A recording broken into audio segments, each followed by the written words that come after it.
দ্বিতীয় পদ্মা সেতুর একটা দাবি আছে এবং এই দ্বিতীয় পদ্মা সেতু নিয়ে একটা ফিজিবিলিটি স্টাডি ইতিমধ্যে সম্পন্ন হয়েছিল। তো সেই ফিজিবিলিটি স্টাডিটা আমরা পরীক্ষা নিরীক্ষা করছি। এই পর্যায়ে দ্বিতীয় পদ্মা সেতু নিয়ে বর্তমান আমাদের অবস্থান। তো প্রয়োজন আছে এটা আমরা জানি এবং এই দ্বিতীয় পদ্মা সেতু হলে এই অঞ্চলের মানুষ না শুধু অনেকগুলি জেলার মানুষ উপকৃত হয়। দ্বিতীয় যমুনা সেতুরও প্রয়োজন রয়েছে, সেটাও আমাদের দরকার। আরও অনেক সেতুর প্রয়োজন রয়েছে, কারণ আমরা 20 কোটির মতো মানুষ বসবাস করি। আমাদের নদী মাতৃক বাংলাদেশ, নদীও আমাদের একটা সম্পদ, প্রাকৃতিক সম্পদ।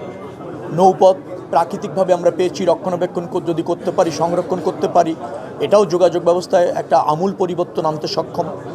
তো সেই নদী যাত্রা অ্যাট দ্য সেম টাইম আপনাকে সড়ক যাত্রা, এই দুটোকে যদি সমন্বয় করতে হয়, সেতুর কোনো বিকল্প নেই।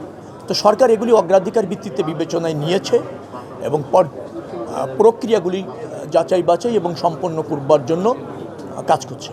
এই যাত্রা আমাদের জন্য জানেন যে সবসময় একটা চ্যালেঞ্জ, কারণ আমাদের ঢাকার থেকে প্রত্যন্ত অঞ্চলে প্রায় 1.5 কোটির উপরে মানুষ শহর ত্যাগ করে তার গ্রামের ঠিকানায় যাতায়াত করে এবং এটার জন্য সময় পাওয়া যায় 2.5 থেকে 3 দিন সর্বোচ্চ। তো 2.5 থেকে 3 দিনের মধ্যে 1.5 কোটির মতো মানুষকে নিরাপদে পর্যাপ্ত যানবাহন সুবিধা নিশ্চিত করে ঢাকা ছাড়াটা বেশ কঠিন একটা পরিস্থিতি তৈরি হয়, একটা চ্যালেঞ্জ তৈরি হয়। তো আমরা সেটা সবসময় সর্বাত্মক প্রস্তুতি নিয়ে করছি। গতবারও ভালো হয়েছে, 2টি দুর্ঘটনা ঘটে গিয়েছে অনাকাঙ্ক্ষিতভাবে, অপ্রত্যাশিতভাবে, এবং যেটা পুরো জাতিকে ব্যথিত করেছে, মর্মাহত করেছে। বাকিটা মোটামুটিভাবে আমরা সঠিকভাবে ব্যবস্থাপনা করতে সক্ষম হয়েছি। এবার আরও বেশি মনোযোগী থেকেছি। গতবার যেখানে যেখানে সামান্য ব্যত্যয় হয়েছে সেই জায়গাগুলি এবার আবার আরও কীভাবে কার্যকর করা যায়, ফাংশনেবল রাখা যায়, সেই জায়গাগুলিতে আমরা ইতিমধ্যে অনেকগুলি মিটিং করেছি। রেলে মিটিং হয়েছে, রেল মন্ত্রণালয়ে মিটিং হয়েছে, সড়কে, এবং সব স্টেক হোল্ডারদের নিয়ে মিটিং হয়েছে। তো আমি মনে করছি যে এবার ঈদযাত্রাটা আরও বেশি নিরাপদ, আরও বেশি স্বস্তির হবে আশা করছি, এবং মানুষ আরও বেশি স্বস্তিতে ঢাকা শহর ছেড়ে তার গ্রামের গন্তব্যে পৌঁছাতে পারবে বলে আমরা মনে করছি। এবার আরও বেশি চ্যালেঞ্জ আছে, আরও প্রায় ধরেন কুরবানিযোগ্য পশু বহন হবে প্রায় 80 লাখের কাছাকাছির মতো। তো সেটাও একটা পরিবহন ব্যবস্থাপনার মধ্যে দিয়ে যাবে, নৌপথে যাবে, সড়ক পথে যাবে। তো যার ফলে এবার আমরা আরও বেশি যেটাকে বলা হয় সাবধান, সতর্ক এবং প্রয়োজনীয় পদক্ষেপ নিয়েছি। তো এটা বলতে গেলে অনেক বিস্তৃত। আপনি যদি সড়কেই বলেন, আমরা বিভিন্ন জায়গায় পশুর হাট যাতে মহাসড়কের কাছাকাছি না হয়, অস্থায়ী বাজার সড়কের উপর চলে আসে, সেটা যাতে কোনোভাবেই না হয়।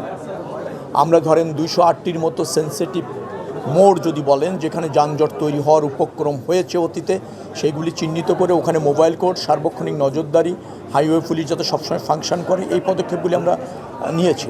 যেখানে যেখানে রাস্তায় চলমান আছে, নির্মাণ কাজ চলমান আছে, সেখানে নির্মাণ সামগ্রী অথবা ধরেন যন্ত্রপাতি যা আছে সেটা সরিয়ে দিয়ে রাস্তাটা চলাচলের উপযুক্ত যাতে থাকে সেই ব্যবস্থা করছি। 3 হুইলার যাতে যত্রতত্র যে কোনো সময় রাস্তায় চলে আসতে না পারে, সেই একটা ব্যবস্থাপনা, এটা খুবই বড় চ্যালেঞ্জ হয়ে যায়। আর কিছু তো সীমাবদ্ধতা আমাদের আছে, আপনারা জানেন যে হাইওয়ে পুলিশের স্বল্পতা আছে। প্রায় 45 কিলোমিটার ভালো করবার জন্য আমরা 3 জন হাইওয়ে পুলিশ ম্যানেজ করতে পারি। তো হাইওয়ে পুলিশ যখন মুভমেন্টে থাকে, কোনো সময় ব্যত্যয় ঘটে যাচ্ছে, জনগণ একটু যদি সচেতন হয় আর ধরেন সবাই সবার জায়গার থেকে যদি সহযোগিতা করে, সরকার যে প্রস্তুতি গ্রহণ করেছে রোড ব্যবস্থাপনায়, নৌ ব্যবস্থাপনায় এবং রেল ব্যবস্থাপনায়, আমার মনে হচ্ছে যে না, আমরা আগের চেয়ে ভালো করতে সক্ষম।